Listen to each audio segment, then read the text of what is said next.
Before we get started, viewer discretion is advised.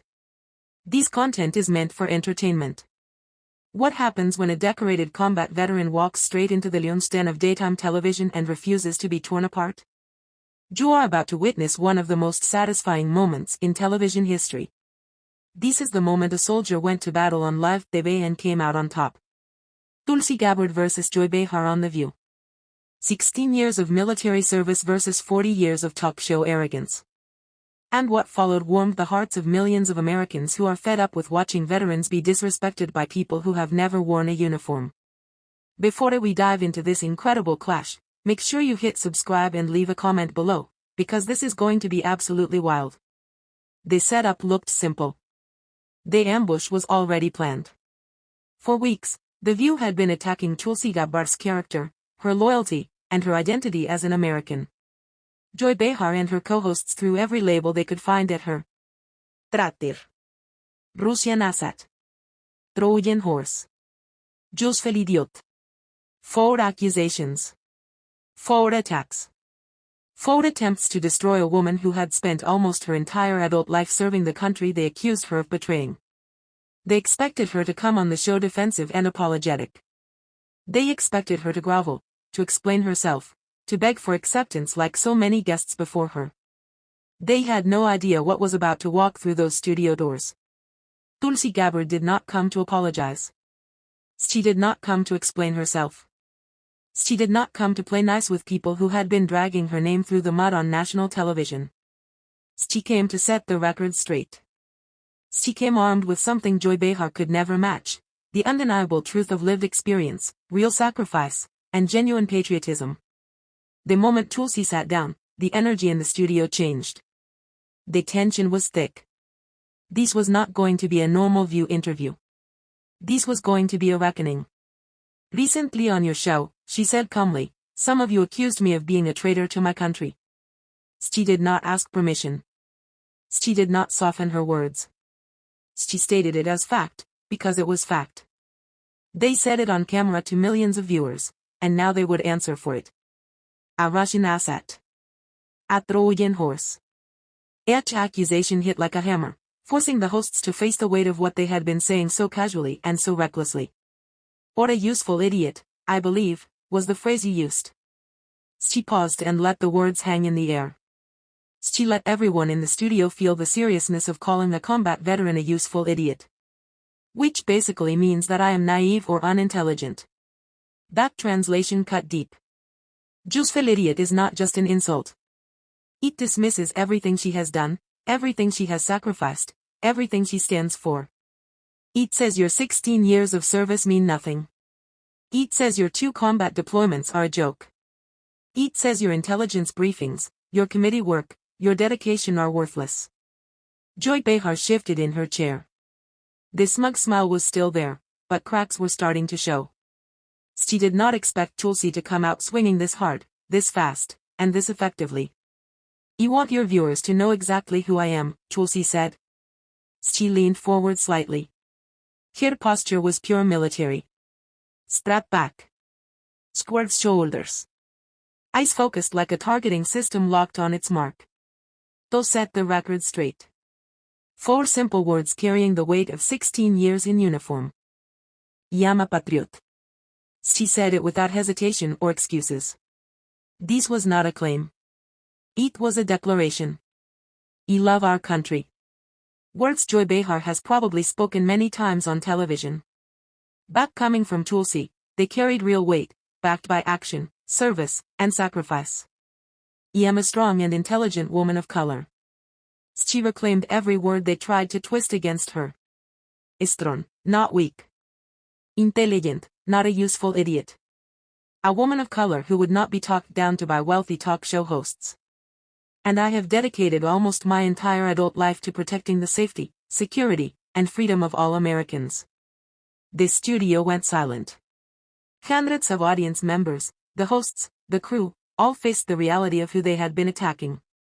This was not a political operative or some foreign agent. This was a soldier, a veteran, a congresswoman, and a patriot who had risked her life while they questioned her loyalty from a studio chair. Joy Behar tried to regain control. She tried to redirect the conversation. "We're getting a little ahead of ourselves here," she said dismissively. Tulsi was laying out her service and record, and Joy wanted to move past it quickly. But then she tried another tactic. "Franklin Graham finds you refreshing." The implication was clear. Franklin Graham is conservative, and conservatives are bad, so therefore Tulsi must be bad too. "It does not find me refreshing," Tulsi shot back instantly. She refused to accept the framing. She would not be defined by who supposedly liked her. She would be defined by her own actions. But Joy wasn't finished. She loaded another guilt by association attack. "Richard Spencer, the white nationalist, says he could vote for you." The accusation was stunning in its dishonesty. Someone Tulsi had never met or spoken to claimed he could vote for her, and somehow that was supposed to reflect on her character. By that logic, every candidate would be responsible for the views of every extremist who mentions them. It was absurd. And Tulsi was not letting it slide. "Joy, this is why I am here," Tulsi said firmly. "Because you and others keep spreading these insinuations that have nothing to do with who I am innuendos. The perfect word. Not evidence. Not facts. Just whispers meant to destroy reputations without proof." Joy tried to interrupt, opening her mouth to bulldoze the conversation as she had done to so many guests before. It did not work. Not this time. Tulsi continued without slowing down. "Unfortunately, you double down on the baseless accusations that she made. Hillary Clinton. The source of the smear. The person whose words Joy repeated without challenge. That strikes at the core of who I am. I am a soldier because of the attacks on September 11th. The words hit hard. September 11. The day that changed everything. The day Tulsi chose to serve. He joined the military to go after, defeat, and destroy the evil that attacked us that day. Real acción. Real sacrifice. I have served now for over 16 years. Deployed twice to the Middle East during the height of the war. Twice. She went into danger, came home, and went back again. That is not the behavior of a foreign asset. That is the behavior of a patriot. Every single day, she said, I saw the incredibly high human cost of war. Every day. Not theory. Not politics. Real lives lost. That is why I ran for Congress. The path became clear. September 11 led to service. Service led to deployment. Deployment led to witnessing the cost of war. And that led to running for office. Joy sat there with her attacks falling apart. But the final blow was coming. Hillary Clinton's words played. Grooming her to be a third-party candidate. The favorite of the Russians. No proof. No evidence. Just accusations. Tulsi responded immediately.